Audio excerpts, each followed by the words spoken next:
So, you've hit 40, and on paper, everything looks pretty good, right? You've built a career, you've got relationships, you are, by all accounts, successful. But there's this little nagging feeling, this quiet restlessness that just says something is off.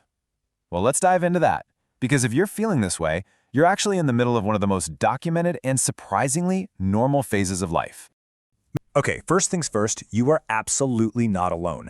And this feeling, it is not a sign that you failed. It's actually so common, so universally human that psychologists and even economists have mapped it out. We're going to follow those maps, we're going to look at the hard data, and we're going to figure out why this feeling of being stuck is actually a really critical signpost on your journey. To really understand where you are right now, it helps to have a map of the entire territory. A map of a human life. And one of the best maps we've got comes from the world of psychology. This map comes from a psychologist named Erik Erikson, and his big idea was this. Our lives unfold in a series of 8 stages, and in each stage we face a central conflict, a kind of psychosocial crisis. If we can successfully figure out that conflict, we develop a key strength and we move on to the next stage as healthier, more complete people. So the crucial point for us is right here, in stage 7. This is the battleground for your 40s. It's called generativity versus stagnation. Generativity is all about finding your life's work, contributing to the world beyond just yourself, through mentoring, through community, creating something that's going to outlast you. And stagnation? Well, it's the opposite. It's that feeling of being unproductive, disconnected, stuck. That nagging sense of being a decade behind, that is the very definition of this conflict playing out. Okay, so we've got the psychological map, but does the hard evidence actually back it up? Let's switch gears and look at the data to see if this feeling is just a theory or a global pattern. And the answer is, oh yeah. This is not just a feeling you're having, it is a measurable, predictable pattern that we can see in hundreds of thousands of people all across the globe. Check this out. A landmark study by 2 economists, David Blanchflower and Andrew Oswald, analyzed data from over 500,000 people worldwide, and what they found was remarkable. A distinct U-shaped curve of happiness over our lifespan. We start off pretty happy when we're young. Then our satisfaction steadily dips down through adulthood, hitting a low point before it starts to climb back up again in our later years. And when does that curve hit rock bottom? You guessed it, across 72 different countries, both developed and developing, the lowest point of life satisfaction consistently lands right in the mid to late 40s. So if you're feeling that dip, it's not a personal failing.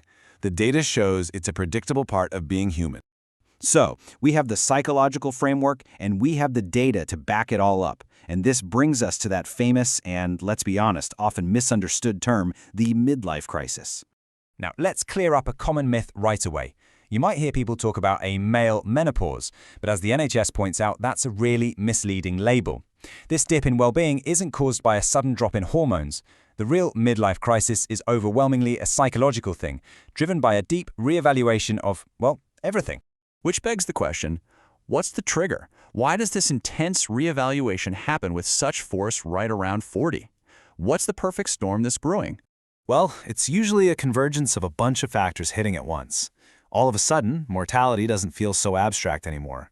The routine you've been grinding out for years can start to feel kind of empty. You might have this scary realization that the dream you were chasing, that stable, respected career, maybe wasn't entirely your own. Your career might feel like it's just getting started while others are hitting their peak. And your body, well, it just doesn't bounce back like it used to. All of this can bubble up into one powerful moment of reckoning.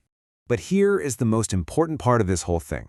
This period does not have to be a destructive crisis. It can actually be something far more powerful. It can be a transition. Another psychologist, Daniel Levinson, he reframed this whole experience. He called it the midlife transition.